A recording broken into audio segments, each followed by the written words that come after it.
అలాగే ఈ మొగిలిగిద్ద గ్రామ ప్రథమ పౌరుల సర్పంచ్ శ్రీ ఏషమోని కృష్ణయ్య గారిని వేదిక మీదకి రావాల్సిందిగా ఆహ్వానిస్తూ ఉన్నాను. అలాగే విద్యాశాఖ జాయింట్ డైరెక్టర్ గౌరవ శ్రీ సోమిరెడ్డి సార్ గారిని, అలాగే విద్యాధికారి ఎంఈఓ సార్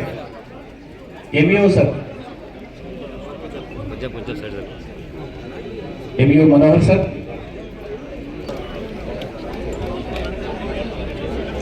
ఈ 150 సంవత్సరాల విద్యా కమిటీ సత్యనారాయణ రెడ్డి గారు, లింగం గారు సార్ తొందరగా మనం కానివ్వండి. మా పోలీస్ మిత్రులు సహకరించాల్సిన కోరుతూ ఒక్కొక్కరిని తొందరగా పంపించండి.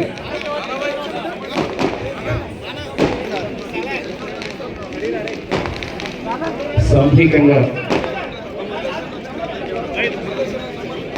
అందరం ఒక్కసారి లేచి నిలబడి సామూహికంగా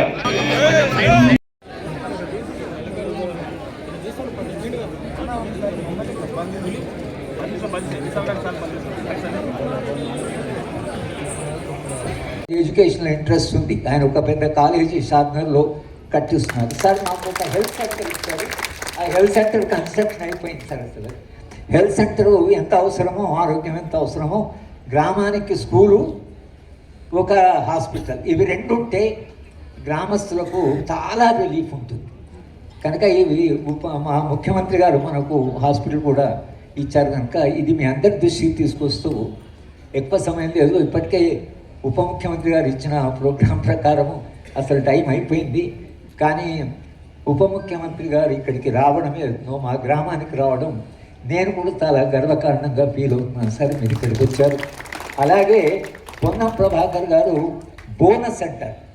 బోనస్ అంటే నేను నిజానికి సార్ను పిలవాలి ఉంది, సార్ను వేరే ఏదైనా కార్యక్రమాల్లో సందర్భంలో పిలవాలి అని అనుకుంటున్న సందర్భంలో వారు కూడా ఉప ముఖ్యమంత్రి గారితో కలిసి వారు రావడం అనేది మాకు చాలా సంతోషంగా ఉంది. సార్ మీరు రావడము మాకు నిజంగానే మాకు బోనస్ లాగా, మాకు ఒక గిఫ్ట్ లాగా మీరు వచ్చారు. మీరిద్దరిని కూడా ఇక్కడికి రావడము మేమంతా ఆహ్వానిస్తూ, మొగిలిగిద్ద గ్రామము ప్రజల సహకారం కూడా ఇక్కడ చాలా ఉంటుంది. కమిషనరు, సెక్రటరీ రోజు అన్నారు మీ గ్రామస్తులకు ఇక్కడ ఎవరు రారు, కానీ మీ గ్రామస్తులు ప్రధానికి మా దగ్గరికి వస్తున్నారు. కలెక్టర్ గారు కూడా చాలా సహకరించి 2 సార్లు ఈ గ్రామానికి వచ్చిపోయారు. కనుక అధికారులు కూడా ఈ గ్రామానికి ఏదైనా అవసరం ఉంటే వాళ్ళు చూస్తున్నారు. ఇవాళ ఈ మీటింగ్ ఏదో మీరందరూ రావడం ఏదైతుందో మేము మీ అందరినీ ఆహ్వానిస్తూ ఇలాగే పాల్గొని ఉత్సాహంగా గ్రామాభివృద్ధిలో పాల్గొనాలని మీ అందరినీ అభ్యర్థిస్తూ నేను సెలవు తీసుకున్నాను. ముఖ్య అతిథిగా విచ్చేసినటువంటి గౌరవ ఉప ముఖ్యమంత్రి ఆర్థిక శాఖ మంత్రులు శ్రీ బట్టి విక్రమార్క గారికి, సోదరులు షాద్నగర్ శాసనసభ్యులు వీర్లపల్లి శంకర్ గారికి, గౌరవనీయులు మనందరం కూడా మాతృదేవోభవ, పితృదేవోభవ, ఆచార్య దేవోభవాన్ని గౌరవించుకునేటువంటి గురువరేణ్యులు పెద్దలు ప్రొఫెసర్ హరగోపాల్ గారు, మీ అడిషనల్ కలెక్టర్ చంద్రారెడ్డి గారు, మొగిలిగిద్ద సర్పంచ్ గారు, డిఓ గారు, పాఠశాల అభివృద్ధి కమిటీ చైర్మన్ గారు, వేదిక మీద పెద్దలు, ఇక్కడికి విచ్చేసినటువంటి వివిధ హోదాల్లో ఉన్నటువంటి ప్రజాప్రతినిధులు, నూతనంగా ఎన్నికైన సర్పంచులు, మార్కెట్ చైర్మన్లు, మహిళా సంఘాలకు సంబంధించినటువంటి గ్రూపు సభ్యులు, అందరికీ, పాఠశాల విద్యార్థులందరికీ పేరు పేరున నమస్కారాలు తెలియజేస్తా ఉన్నాను. ఇలా ఒక పక్క ఉత్తర తెలంగాణలో సమ్మక్క సారలమ్మ రెండు కూడా ఒకటే గద్దెల మీదకి వచ్చి పెద్ద జాతర జరుగుతూ ఉంది. మరి పెద్దల హరగోపాల్ గారి డిమాండ్ మేరకు, ఆర్డర్ మేరకు ఉప ముఖ్యమంత్రి గారు ఈరోజు ఈ కార్యక్రమానికి ఇక్కడికి వచ్చినారు. పొద్దున గాంధీ స్మృతి లంగర్ హౌస్లో అటెండ్ కాగానే మమ్మల్ని ఉప ముఖ్యమంత్రి గారు ఇక్కడికి రమ్మనగానే వారు వెంటనే ఇక్కడికి వచ్చినాం. షాద్నగర్ శంకర్ గారితో పాటుగా మిమ్మల్ని అందరినీ కలుసుకునే అవకాశం కలిగింది. అందరికీ ధన్యవాదాలు తెలియజేస్తా ఉన్నాను. చరిత్ర ఎప్పుడూ ప్రస్తుతానికి ఒక కొలమానం, భవిష్యత్తుకి అదొక మార్గదర్శకత్వం. భవిష్యత్తులో ఎప్పుడు మనం చరిత్ర చూస్తే తప్ప భవిష్యత్తు మనకు కనబడేటువంటి పరిస్థితి కాదు. కాబట్టి 150 సంవత్సరాలు అనేది ఈరోజు ఒక సగటు మనిషి 75 సంవత్సరాలు జీవిస్తే అటువంటి 2 జన్మలకు సరిపడేటువంటి ఒక ఈ స్కూల్కి దాని కింద స్టార్ట్ అయినప్పుడు అనేక మంది పెద్దలు, ఆనాటి హైదరాబాద్ తొలి ముఖ్యమంత్రి గారు, దాని తర్వాత ఒక పెద్ద గొప్ప అడ్మినిస్ట్రేటర్గా ఉన్న చెన్నారెడ్డి గారు, సత్యనారాయణ రెడ్డి గారు, రాఘవాచారి గారు, హరగోపాల్ గారు, అనేక మంది పాఠశాలలో చదువుకున్నారనే మాట చెప్తా ఉన్నారు. నేను ఇప్పటిదాకా వీడియోలో చూస్తూ ఉంటుంటే స్కూలు ఎందుకు 1873 ప్రాంతంలో ఇక్కడ మొగిలిగిద్ద ఇది నేషనల్ హైవే కాదు, లేదా ఇక్కడ ఉన్నటువంటి ఎవరైనా మా ప్రాంతంలో ఉన్నట్టుగా దేశాయులు రాజ్ ప్రముఖులు పెద్ద పెద్ద దొరల గడిలు ఉన్నటువంటి ప్రాంతం కాదు. మొగిలిగి గిద్దల ఎందుకు ఇక్కడ ఈ పాఠశాల ఏర్పాటు చేశారనేటువంటి ఈ మొగిలిగిద్ద గ్రామానికి సంబంధించిన ప్రాధాన్యత ఏందనేటువంటి ఒక ఆలోచన చూస్తే చంద్రారెడ్డి గారు చెప్పిన తుర్రాజ్ ఖాన్ అప్పుడు పెద్ద యుద్ధం చేసిండు. దాని తదుపరి ఇక్కడ బ్రిటిష్ వాళ్లకు, దాని తదుపరి మరి నిజాంలకు ఒక స్థావరంగా ఉండే అప్పుడు ఈ పాఠశాల ఏర్పాటు చేసిన అసలు పాఠశాల హిస్టరీ చెప్పాలి సార్ మీరు. ఎందుకంటే 150 ఏళ్ల కింద విద్యా సంవత్సరం వచ్చింది, విద్యాలయం వచ్చింది కాబట్టి ఇలా వీళ్ళందరూ కూడా ఇంత పెద్ద మేధావులు, ఇంత పెద్ద ఒక ఏరియాను చెతకగలిగిన విద్యాలయం అవకాశం వచ్చింది. విద్య, వైద్యము, ఉపాధి ఆనాడు నెహ్రూ గారి ఆలోచన. స్వాతంత్రం వచ్చిన తర్వాత ఈ దేశంలో తినడానికి తిండి లేకుండా ఉంటే నెహ్రూ గారు పంచవర్ష ప్రణాళికల ద్వారా వ్యవసాయిక విప్లవం, పారిశ్రామిక విప్లవం, నీటి పారుదలకు సంబంధించి ఈరోజు ఆనాడు విద్యాలయాలు ఏర్పాటు చేసినారు. ఐఐటీలు అన్ని కూడా పెడితే ఈరోజు ప్రపంచ దేశాలలో 100 పెద్ద పెద్ద కంపెనీల సీఓలు భారతీయులు ఉన్నారు అనేటువంటి ఒక దూరదృష్టి ఆ విధంగా నెహ్రూ గారికి ఉండే కాబట్టి ఇలా ఈ పాఠశాల ఆనాడు ప్రారంభానికి ఆలోచన చేసి కార్యరూపం తీసుకొచ్చిన వాళ్ళందరూ కూడా మన హృదయపూర్వకంగా చేతులు జోడించి నమస్కారం చేయాలి. అందుకే లీడర్లు మా ఊర్లో పాఠశాల కావాలి, మా ఊర్లో దవాఖాన కావాలి అనేటువంటి వ్యవస్థ నుంచి ఇప్పుడు ఆ పాఠశాలలకు గవర్నమెంట్ స్కూళ్ళలో నామోషి అనేది వచ్చింది సార్. దయచేసి చాలా క్వాలిఫైడ్ టీచర్స్ ఏమనంటే తప్పవుతుంది, కానీ నిజంగా కూడా అనేక ప్రవేశ పరీక్షలు పాస్ అయి వచ్చినటువంటి అధ్యాపకుల దగ్గర పిల్లలు చేయలేరు. అరకొర చదువులు వాళ్ళు చదువులేరు ప్రైవేట్ పాఠశాల టీచర్స్, కానీ అక్కడనేమో రంగురంగుల బట్టలు వాహనాలలో అట్రాక్టివ్ మెథడ్లా పిల్లలు అక్కడికి పోతా ఉన్నారు. దీనికి ఇప్పటికే ప్రభుత్వం చాలాసార్లు మురళీ గారి కమిషన్ వేసి కూడా ఆలోచన చేస్తోంది. ఆ పాఠశాల విద్యా దశ మళ్ళీ ప్రభుత్వ విద్యాలయాల పూర్వవైభవం రావాలని కోరుకునే ఒక విద్యార్థి నాయకుడిగా ఈ సందర్భంగా కోరుతా ఉన్నా. తప్పకుండా గౌరవ ఉప ముఖ్యమంత్రి గారు, ముఖ్యమంత్రి గారు ఏ సందర్భంలో మాట్లాడినా గతంలో ఇవ్వడానికి భూములుండే, గతంలో ఇవ్వడానికి అనేక పథకాల ద్వారా డబ్బుండే, ఇప్పుడు అవి రెండింటికి కొరత ఏర్పడ్డది. మనం భావి తరాలకు ఇవ్వగలిగేది ఒకటే విద్య. ఆ విద్య పరంగా తెలంగాణ ఇవాళ మన సర్వే జరిగినప్పుడు హరగోపాల్ గారు ఇవాళ ఈ గ్రామంలో ఈ పాఠశాల చదువుకొని ఇవాళ పెద్ద వ్యవస్థలో ఒక హరగోపాల్ అంటే ఒక ఐడెంటిటీ సంపాదించారంటే వారి ఆస్తి, కులము లేదా భూమి, డబ్బు ఇవన్నీ కాదు, వారి వెనుక ఉన్నటువంటిది ఒకటి విద్య అనేటువంటిది మాత్రమే ఇవ్వాలి. కాబట్టి ప్రత్యక్ష నిదర్శనం మొన్న సర్వే జరిగితే రాష్ట్ర వ్యాప్తంగా ఎవరెవరైతే ఉన్నత స్థానాలకు వెళ్ళిండ్రో వాళ్ళందరి వెనుక వాళ్ళ కులము, వాళ్ళ డబ్బు, వాళ్ళ హోదా, వాళ్ళ భూములు ఏం పనికిరాలే. ఆ కుటుంబం ఎదగడానికి, ఆ వ్యక్తి ఎదగడానికి కారణమైంది ఒకటి విద్య. కాబట్టి నేను ఇవాళ ఒకటి విద్య పరంగా రాజకీయాలకు అతీతంగా అందరం తెలంగాణ మనం కొట్లాడి తెచ్చుకున్న తెలంగాణ ఈ దేశంలో 29వ రాష్ట్రంగా, చిన్న రాష్ట్రంగా మనం విద్యకు అందరం కూడా ప్రాధాన్యత ఇవ్వాలి. తల్లిదండ్రులు ముఖ్యంగా చదువు ఒక పూట మనం తిన్నా తినకపోయినా పిల్లల చదువు పట్ల ప్రత్యేక శ్రద్ధ ఈ పోటీ ప్రపంచంలో వాళ్ళు ఎదగాలనుకుంటే ఆ అవకాశం ఇవ్వాలని ఈ సందర్భంగా కోరుతూ 150 సంవత్సరాల చరిత్ర కలిగిన ఈ పాఠశాలకు తీసుకొచ్చినటువంటి గౌరవ భట్టి విక్రమార్కన్న గారికి, శంకరన్న గారికి, పెద్దలు హరగోపాల్ గారికి మీ అందరికీ ధన్యవాదాలు చెప్తూ సెలవు తీసుకుంటున్నాను. మా అందరికీ ఆత్మీయుడు, మీ అందరి కోసం నిరంతరం మా అందరితో కొట్లాడుతూ నిధుల కోసం ప్రయత్నం చేస్తూ ఈ శాసనసభ నియోజకవర్గ అభివృద్ధి కోసం నిరంతరం తప్పిస్తున్నటువంటి శ్రీ శంకరయ్య గారికి, గౌరవ రాష్ట్ర మంత్రివర్యులు మిత్రులు శ్రీ పొన్నం ప్రభాకర్ గారికి, హైదరాబాద్ సెంట్రల్ ఇన్స్టిట్యూట్లో ప్రొఫెసర్గా పనిచేయటం ఒకటే కాకుండా ఈ రాష్ట్రంలో కాదు దేశంలో కూడా పౌర హక్కుల గురించి గళమెత్తు సామాన్యుడి కోసం నిత్యం మాట్లాడుతున్నటువంటి ప్రొఫెసర్ హరగోపాల్ గారికి, స్థానిక సర్పంచ్ గారు కృష్ణయ్య గారికి, అట్లాగే అమ్మ ఆదర్శ పాఠశాల చైర్పర్సన్ బండారి సంతోష్ గారికి, వేదిక మీద ఉన్నటువంటి ఇతర జిల్లా అధికారులకి, విద్యాశాఖకు సంబంధించినటువంటి అధికారులకి,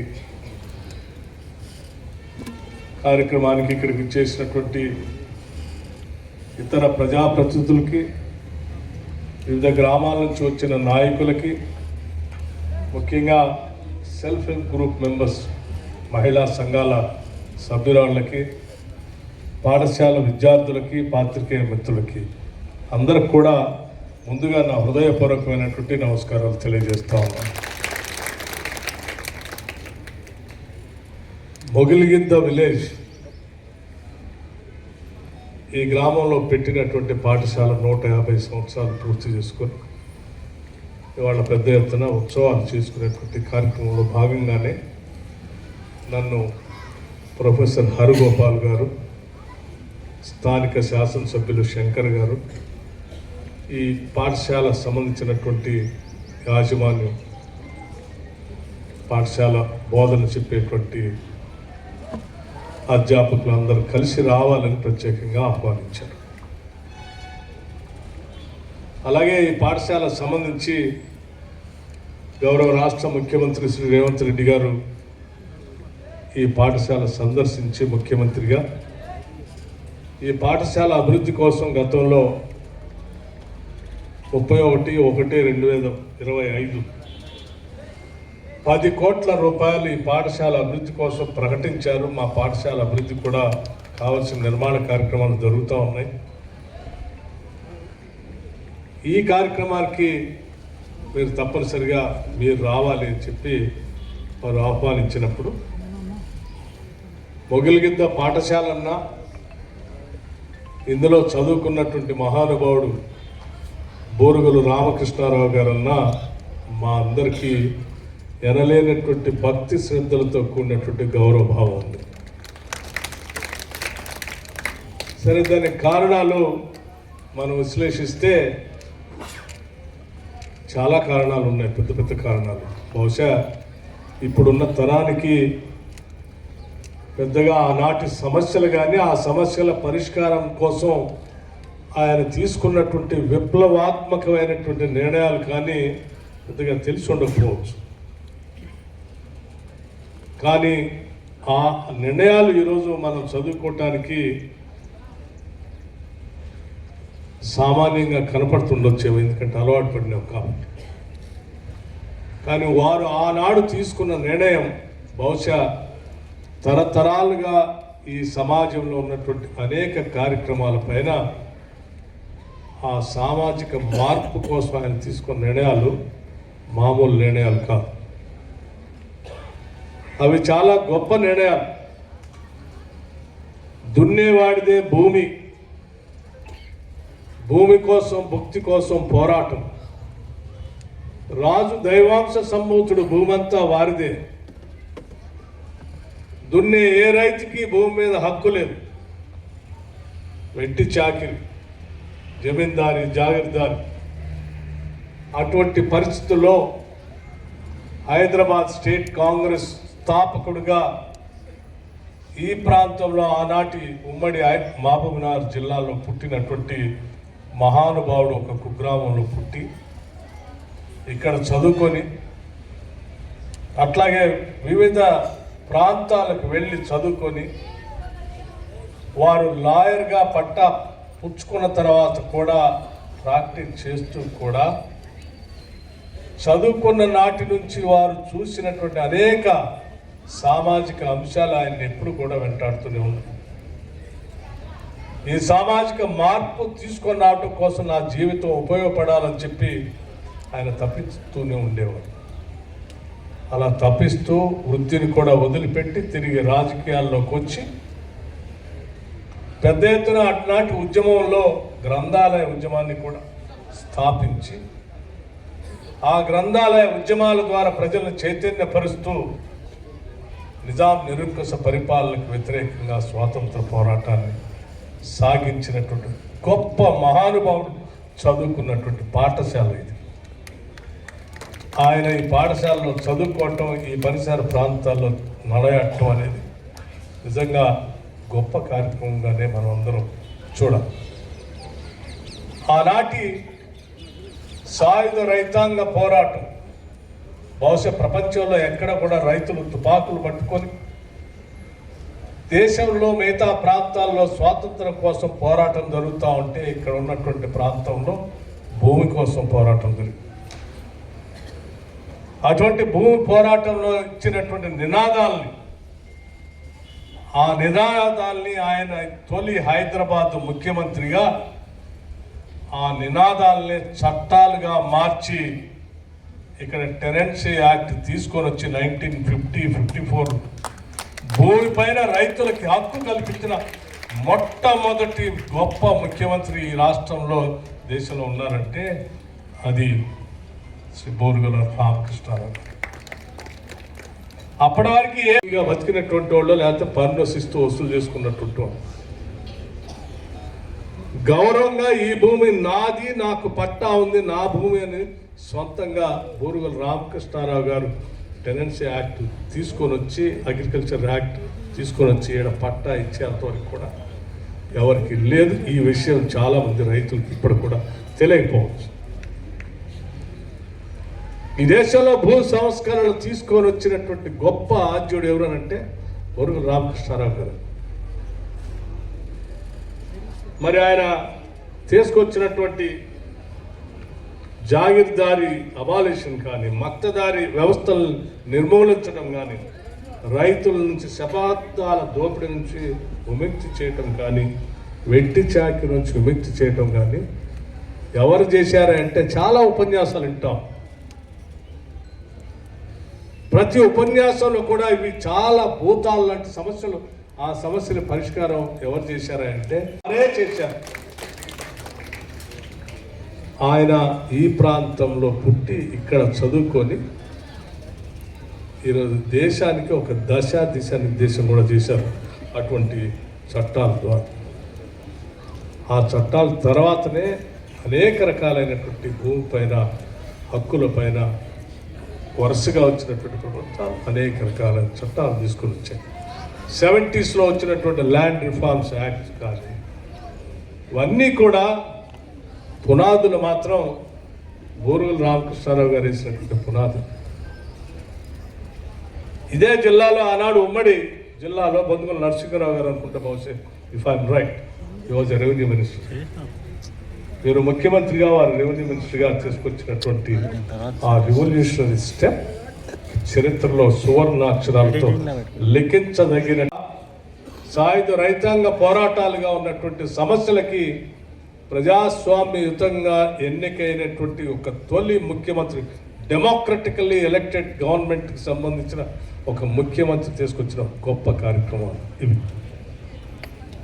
అటువంటి ముఖ్యమంత్రి తన జీవితం మొత్తం ముఖ్యమంత్రిగా ఉన్నంత కాలం సామాన్యులు, మధ్యతరగతి కుటుంబాలకు సంబంధించినటువంటి పేదల కోసం తపిస్తూ ఆయన పాలన అందించారు. ఈనాటికి కూడా ఈ దేశంలో ఉన్నటువంటి ముఖ్యమంత్రులు కానీ, ప్రధానమంత్రులకు కానీ, లేకపోతే పాలకులకు కానీ ఎటువంటి సందేహం లేదు, బోరుగల రామకృష్ణారావు గారి జీవితం ఒక ఆదర్శం. ఆయన మార్గంలో నడవటం మనందరికీ గొప్పసారి. అటువంటి మహానుభావుడు పుట్టినటువంటి ఈ పాఠశాలలో చదువుకున్నటువంటి పాఠశాలకు సంబంధించి ఇవాళ 150 సంవత్సరాలు ఉత్సవాలు జరిపేటువంటి కార్యక్రమం మొదలుపెట్టామంటే ఈ పాఠశాల కూడా గొప్పది. ఎప్పుడో మొదలుపెట్టినటువంటి ఈ పాఠశాల మరి 150 సంవత్సరాలు పూర్తి చేసుకొని ఉర్దూ మీడియంలో ఉండి 1952లో తెలుగు మీడియంలోకి వచ్చి 2008లో ఇంగ్లీష్ మీడియంలోకి వచ్చింది.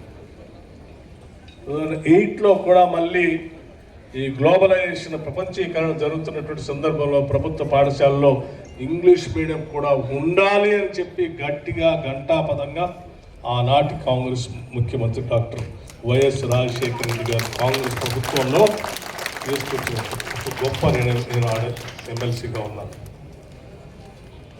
శాసన మండలిలో చర్చకు వచ్చినప్పుడు చాలామంది పెద్దవాళ్ళు ఇంగ్లీష్ మీడియం అవసరం లేదని అంటే ఆనాటి ముఖ్యమంత్రి గారు నాకెళ్ళి చూసి నన్నే మాట్లాడమన్నారు సభలో. నేను చెప్పాను ఒకటే మాట, ఈ దేశంలో పేదలు, బలహీన వర్గాలు, బడుగు వర్గాలు ప్రభుత్వ పాఠశాలకు వెళ్ళి చదువుకుని ఆ చదువు ద్వారా వాళ్ళకి ఏదో ఉద్యోగ ఉపాధి అవకాశాలు దొరుకుతాయని, ఆ ఉద్యోగ ఉపాధి అవకాశాలతో వాళ్ళ కుటుంబ సభ్యులు బాగుపడాలని తల్లిదండ్రులు చెమటోడ్చి కూలీనాలు చేసుకుంటూ బిడ్డలు పాఠశాలకు పంపిస్తూ ఉన్నారు. ఆ చదువు ద్వారా వాళ్ళకు ఉద్యోగం రాకపోతే తిరిగి వాళ్ళు కూడా మళ్ళీ వాళ్ళ తల్లిదండ్రులనే కూలీనాలు పోవాల్సిన దుస్థితి ఏర్పడుతుంది. ప్రస్తుతం గత కాలం కంటే ఇప్పుడు పరిస్థితులు మారే, గ్లోబలైజేషన్ జరుగుతూ ఉంది. ఇంగ్లీష్ అనేది తప్పనిసరి పరిస్థితి అయిపోయింది. గతంలో లాగా కాదు, ఇప్పుడు తప్పనిసరి పరిస్థితి అయింది. ఈ కార్పొరేట్ వరల్డ్లో నాలెడ్జ్ ఉన్నప్పటికి కూడా ఆ భాషలో సరిగా ఎక్స్ప్రెషన్ చేయలేకపోతే వాళ్ళకి ఉద్యోగ అవకాశాలు వచ్చే పరిస్థితి కనపట్లేదు. కాబట్టి తప్పదు, ఇప్పుడు whole globe has become a small village. ఈ ప్రపంచంతో పోటీ పడాలంటే ప్రపంచం మాట్లాడుకునేటువంటి భాష కూడా మన విద్యార్థులు చిన్నప్పటి నుంచే నేర్చుకుంటే తప్ప పోటీ పడలేరని చెప్పి ఆ రోజు గట్టిగా వాదించి ఆ ఇంగ్లీష్ మీడియాన్ని డాక్టర్ వైఎస్ రాజశేఖర రెడ్డి గారు 2008లో రాష్ట్ర వ్యాప్తంగా ప్రారంభించారు. ఈరోజు అన్ని పాఠశాలలో చదువుతూ ఉన్నారు. తెలుగు వద్దని కాదు, తెలుగు కూడా కావాలి. తెలుగుతో పాటు ప్రపంచంతో పోటీ పడేటువంటి భాష కూడా కావాలి.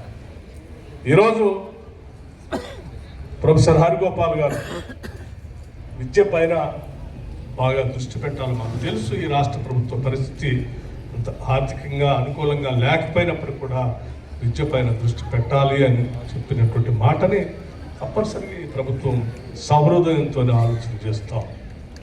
ఎందుకంటే ఈ రాష్ట్ర ముఖ్యమంత్రి శ్రీ రేవంత్ రెడ్డి గారు కానీ, లేకపోతే యావత్ క్యాబినెట్ సహచరులు అందరూ కానీ, రాష్ట్రంలో ఉన్నటువంటి ప్రజలు ఉన్నతంగా ఎదగాలని, ఈ రాష్ట్రం సర్వతోముఖంగా అభివృద్ధి చెందాలని, ఈ దేశంలో ఉన్నటువంటి రాష్ట్రాలతో కాదు ఈ ప్రపంచంతోనే పోటీపడి స్థాయిలో తెలంగాణ ఎదగాలని, ఆ ఎదగటం కోసం కావాల్సింది మొట్టమొదటిగా మన మానవ వనరులకు కావాల్సింది విద్య, వైద్యం, ఈ రెండు ఇంటిపైన దృష్టి పెట్టాలని ప్రభుత్వం చాలా గట్టిగా నమ్మింది. కాబట్టే ఈరోజు మీరు పిలవంగానే ఈ రాష్ట్ర ముఖ్యమంత్రి గారు ఇక్కడికి రావటం, ఈ పాఠశాల అభివృద్ధి కావాలంటే 10 కోట్ల రూపాయలు శాంక్షన్ చేసి కార్యక్రమాలు కొనసాగటం. ఇవే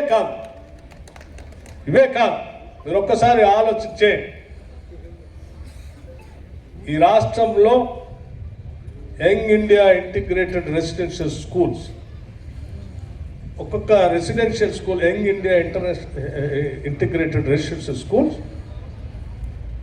25 ఎకరాల కనీస ప్రాంగణం క్యాంపస్లో 200 కోట్ల రూపాయలతో ఒక్కొక్క స్కూల్ 200 కోట్ల రూపాయలతో ఈ దేశంలో అత్యంత ధనవంతులు, సంపన్నులు కూడా చదువుకునేటువంటి పాఠశాలలో ఉన్నటువంటి స్టాండర్డ్స్ కంటే కూడా అత్యున్నతంగా మన ప్రభుత్వ రెసిడెన్షియల్ స్కూల్స్లో ఉండాలి అని చెప్పి కూర్చొని ఆ స్కూల్స్ అన్నింటినీ డిజైన్ చేసి ప్రతి శాసనసభ నియోజకవర్గానికి ఒక యంగ్ ఇండియా ఇంటిగ్రేటెడ్ రెసిడెన్షియల్ స్కూల్ని 200 కోట్ల రూపాయలతో శాంక్షన్ చేసినటువంటి మొట్టమొదటి ప్రభుత్వం ఈ దేశంలో ఉందంటే అది తెలంగాణ ప్రభుత్వమే.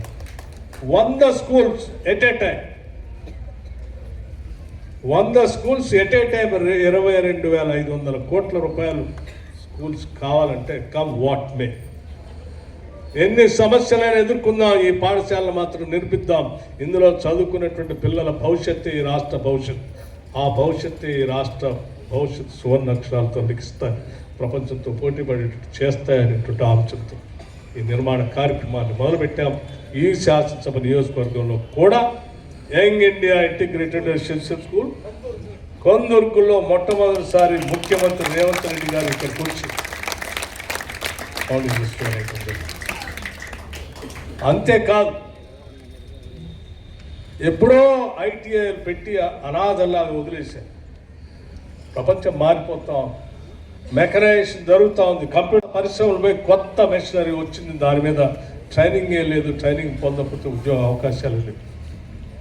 అన్ని ఐటీఐ సెంటర్స్ని వాటితో పాటు ఐటీఐ సెంటర్స్ లేనటువంటి మిగతా శాసనసభ నియోజకవర్గాలు కూడా అన్నింటినీ తీసుకొని ఒకటేసారి అన్ని శాసనసభ నియోజకవర్గాల్లో అడ్వాన్స్ టెక్నాలజీ సెంటర్స్ని శాంక్షన్ చేసి వాటిలో స్కిల్స్ నేర్పి ఈ దేశమే కాదు ప్రపంచంలో ఉన్న ప్రతి పరిశ్రమలో మన వాళ్ళు పనిచేయడానికి పనికొచ్చే పరిశ్రమలను అందులో కంప్యూటరైజ్డ్ మెషినరీని అక్కడ తెప్పించి ఆ పరిశ్రమల యజమానులే ఇక్కడ సిలబస్ తయారు చేయించి వాళ్ళతో విద్యాబుద్ధులు నేర్పించే స్కిల్స్ మనం ఈరోజు చేసుకున్నాం.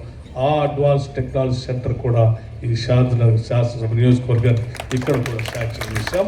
మొగలిగిరికి సంబంధించినటువంటి పరిసర ప్రాంతాల్లో శాంక్షన్ అయిపోయింది. కొన్ని రోజుల్లో బహుశా అది కూడా మొదలవుతుంది. ప్రభుత్వ పాఠశాలల్లో బోరుగల రామకృష్ణారావు గారు ఇటువంటి ప్రభుత్వ పాఠశాలలో చదువుకొని పైకి వచ్చారు. ప్రొఫెసర్ హరగోపాల్ గారు ఇటువంటి ప్రభుత్వ పాఠశాలలో చదువుకొని పైకి వచ్చారు. ముఖ్యమంత్రి రేవంత్ రెడ్డి గారు కూడా ఇటువంటి ప్రభుత్వ పాఠశాలలో చదువుకొని వచ్చారు. మిత్రుడు పొన్నం ప్రభాకర్ గారు కూడా ఇటువంటి పాఠశాలలో చదువుకొని వచ్చారు. నేను కూడా ఇటువంటి ప్రభుత్వ పాఠశాలలోనే చదువుకొని వచ్చాను. మిత్రుడు శంకర్ గారు కూడా బహుశా అదే అనుకుంటారు. సింగిల్ టీచర్ స్కూల్స్లో చదువుకొని వచ్చినటువంటి.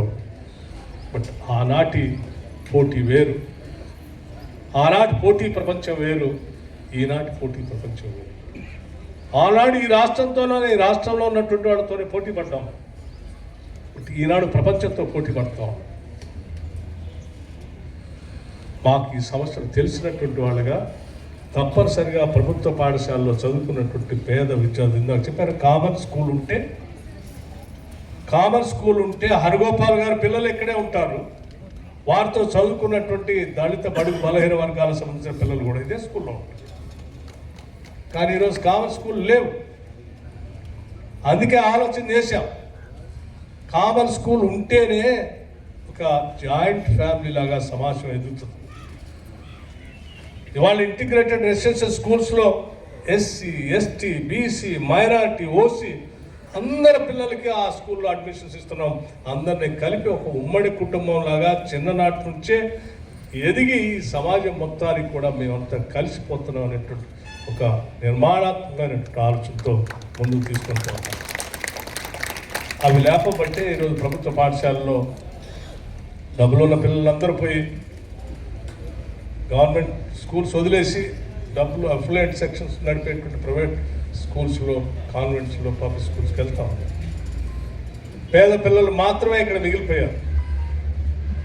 ఈ మిగిలిపోయినటువంటి పిల్లలు ఆ పరిస్థితి మేమేదో మిస్ అయిపోతున్నాం అనేటువంటి భావం ఈ పిల్లలు రాకూడదనే ఈరోజు ఈ ప్రభుత్వ పాఠశాలలో చదివే పిల్లలకు కానీ రేపు ఈ సమాజంలో ఉన్న పిల్లలకు కానీ మేము ఆ పాఠశాలలో దొరికే వసతులన్నీ ఇక్కడ కూడా కల్పించాలన్నదే మా అందరి ఆలోచన. అందుకోసమే నేను చూస్తున్నాను. పాఠశాలలో చదువుకునే పిల్లలకి టంచన్గా టైంకి యూనిఫామ్ అందించాలి, టైంకి పుస్తకాలు అందించాలి, మిడ్ డే మీల్ సంబంధించి సన్న బియ్యంతో వాళ్ళ భోజనం పెట్టాలి. భగవంతుడు ఆశీర్వదిస్తే, ఆర్థిక పరిస్థితి అనుకూలిస్తే ప్రతి ప్రభుత్వ పాఠశాలలో కూడా ఉదయం పూట అల్పాహారం విద్యార్థులు అందించాలని ఈ రాష్ట్ర ముఖ్యమంత్రి రేవంత్ రెడ్డి గారు విద్యాశాఖను చూస్తున్నటువంటి ఆయన ఆలోచన చేస్తాం. ఆయనతో పాటు క్యాబినెట్ అంతా ఆలోచన చేస్తాం. పొద్దున్నే పాఠశాల ఇంటి దగ్గర తిని బయలుదేరే టైంకి అందుకోలేకనో, ఆహారం దొరక్కనో, పోషకాహార పదార్థాలు అందకనో, ఆ పిల్లలు ఎదిగే వయసులో బ్రెయిన్ కావలసినటువంటి న్యూట్రిషన్ అందక పరిపూర్ణంగా ఎదగలేకపోతా ఉన్నారు. కాబట్టి వాళ్ళందరికి కూడా సరైన రీతిలో న్యూట్రిషన్ అందించాలనే ఆలోచన కూడా ఈ రాష్ట్ర ప్రభుత్వం ఆలోచన చేస్తుంది. మొన్న కొన్ని చోట్ల ముఖ్యమంత్రి గారు వారి సొంత నియోజకవర్గంలో ఇప్పటికే కొన్ని చోట్ల పైలట్ ప్రాజెక్టుగా మొదలుపెట్టారు. భవిష్యత్తులో మేము కోరుకుంటున్నాం, మేము ఆశిస్తున్నాం, రాష్ట్ర వ్యాప్తంగా భవిష్యత్తులో అటువంటి పరిస్థితులు కల్పించాలని, ఆ పిల్లలకి సరైన ఆహారం అందించాలని తప్పనిసరిగా మా సంకల్పం మంచిదే. కాబట్టి అన్ని వనరులు సమకూరుతాయని మేము ఆశిస్తా ఉన్నాం. అట్లాగే హరగోపాల్ గారు మా శంకర్ గారు ఇంకా కొన్ని అంశాలు అడిగారు. ఈ ప్రాంతానికి సంబంధించి విద్యకు సంబంధించి విద్యా బుద్ధులే కాదు, మిగతా అంశాల గురించి కూడా ఆలోచించాలి. అంటే ధరలకు అనుగుణంగా రేట్లు పెంచలేదు, మిగతా వాటన్నిటికీ పెంచారు. మనం రిప్రజెంటేషన్ ఇస్తే 15 రోజులు ఎగ్జామ్ చేపించేసి మిగతా శాసనసభ్యులందరూ కూర్చోబెట్టి, అధికారులు కూర్చోబెట్టి కేవలం ప్రభుత్వం వచ్చిన 15 రోజుల్లో diet charges 40% at a time పెంచాం. 200% కాస్మెటిక్ ఛార్జెస్ పెంచాం. ఇక వైద్యానికి సంబంధించి హైదరాబాద్ నగరం చుట్టూ పెద్ద పెద్ద ఆసుపత్రులు కడతాం. ప్రతి శాసనసభ నియోజకవర్గంలో ఆసుపత్రులన్నింటినీ మోడరైజ్ చేస్తున్నాం. జిల్లా హెడ్ క్వార్టర్స్లో మోడరైజ్ చేస్తూ ఉన్నాం. వైద్యం విద్య రెండు అందించగలిగితే అద్భుతమైనటువంటి మన శక్తే ఈరోజు మన మానవ వనరు. మన resource is our human resource. మనకు అందుబాటులో ఉన్నటువంటి ఈ హ్యూమన్ రిసోర్స్ని సానబట్టి వజ్రాల్లాగా తయారు చేస్తే ఈ రాష్ట్రానికి కావాల్సిన అద్భుతమైన శక్తి వస్తుందని ఆలోచనతో ముందుకు పోతా ఉన్నాం. అందుకే ఈ కార్యక్రమాలను తీసుకొని వెళ్తా ఉన్నాం. ఎదురు కూర్చున్న మహిళలందరూ కూడా ఒక విషయం చెప్పదలుచుకున్నాం. ఇందిరమ్మ చీరలు ఇవ్వాలని ఆలోచన చేసిన సెల్ఫ్ హెల్ప్ గ్రూప్స్ అనుకున్నాం. కాదు, ఈ రాష్ట్రంలో ఉన్న మహిళలందరికీ ఇందిరమ్మ చీరలు ఇవ్వాలని చెప్పి ఆ చీరలు కూడా ఏదో ఇలా ఇచ్చినట్టు కాదు, ఇంటికి వెళ్ళి పొట్టు పెట్టి చీర సార పెట్టినట్టు మహాలక్ష్మిని గౌరవించినట్టు ఇచ్చి రావాలని చెప్పి ఇచ్చి రావటమే కాదు, ఈ రాష్ట్రంలో ఉన్నటువంటి మహిళలందరూ కూడా ఆర్థికంగా ఎదుగటం కోసం కావాల్సిన వడ్డీ లేని రుణాల్ని తిరిగి మన ప్రభుత్వం వచ్చిన తర్వాత ప్రవేశపెట్టడమే కాదు, సంవత్సరానికి కనీసం 20,000 కోట్ల రూపాయల వడ్డీ లేని రుణాలను మీకు ఇవ్వాలని నేను ప్రకటన చేస్తే అందరు నవ్వారు. ఎక్కడ సాధ్యం? నేను ఇవాళ గర్వంగా ధైర్యంగా చెప్పగలుగుతాను. ఇప్పటికే 27,000 కోట్ల రూపాయలు వడ్డీ లేని రుణాలను ఈ రాష్ట్రంలో ఉన్న మహిళలకు పంపిణీ చేశాం. ఆ వడ్డీకి సంబంధించిన డబ్బులను చెక్కుల రూపేణా మహిళా సంఘాలకి ఇప్పటికే క్లియర్ చేసి అందించాము.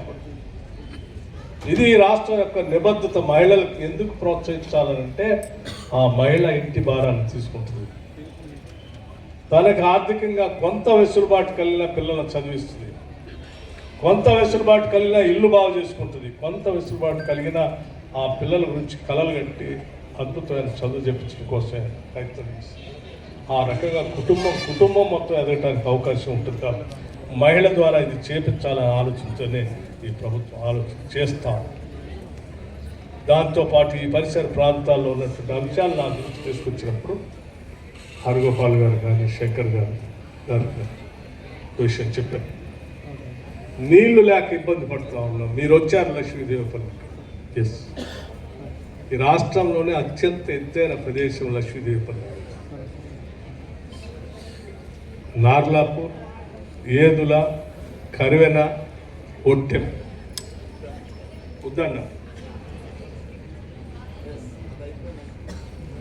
ఉదండపూర్ తర్వాత లక్ష్మీదేవిపల్లి. పాలమూరు రంగారెడ్డికి సంబంధించినటువంటి ప్రాజెక్ట్ని ఎంత త్వరితగతిన పూర్తి చేసి నీళ్ళు అందిస్తే అంత మంచిదని చెప్పి ఈ మధ్యనే గౌరవ ముఖ్యమంత్రి రేవంత్ రెడ్డి గారు, గౌరవ ఇరిగేషన్ మంత్రి ఉత్తమ్ కుమార్ రెడ్డి గారు, అట్లాగే ఇతర క్యాబినెట్ సహచరులందరూ కలిసి కూర్చొని త్వరితగతిన ఈ పాలమూరు రంగారెడ్డి ప్రాజెక్టుని పూర్తి చేసి వడివడిగా మనం ఆ కార్యక్రమాలన్నీ పూర్తి చేసి నీళ్ళు అందించాలని ఒక దృఢమైనటువంటి నిర్ణయం కూడా తీసుకున్నాం. అందులో భాగంగా లక్ష్మీదేవిపల్లి కూడా ఉంది.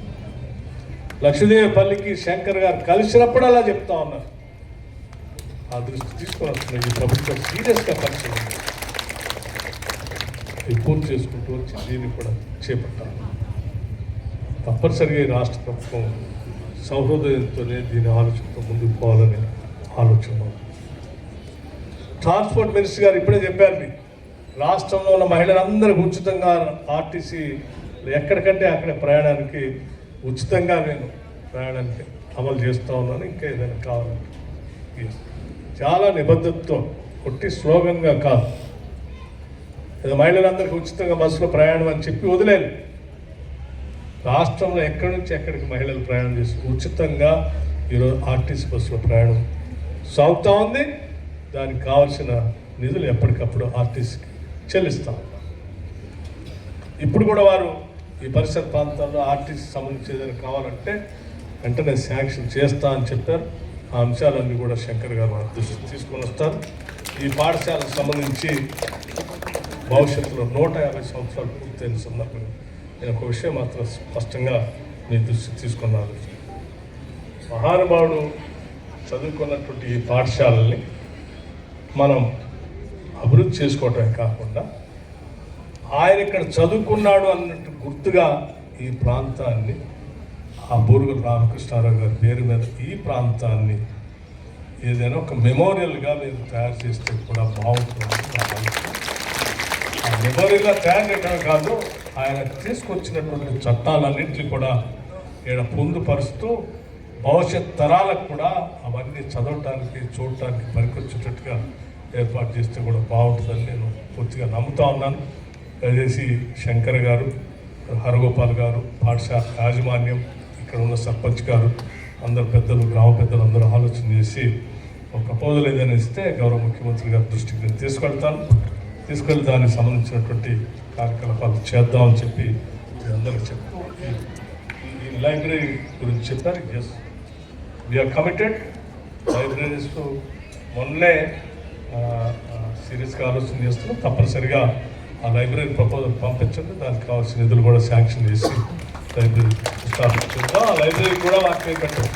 పూర్వం రామకృష్ణారావు గారి లైబ్రరీ అని చెప్పి అందులో ఆ మెమోరియల్లోనే బాగా చేయొచ్చు అని చెప్పేసి సవినయంగా మనవి చేస్తూ ఈ పాఠశాలలో పాల్గొనటానికి నన్ను ఆహ్వానించినటువంటి పాఠశాల యాజమాన్యానికి, పూర్వ విద్యార్థులకు సంబంధించినటువంటి హరగోపాల్ గారికి, శంకర్ గారికి, జిల్లా అధికారులకి, మీకు అందరికీ కూడా నా హృదయపూర్వక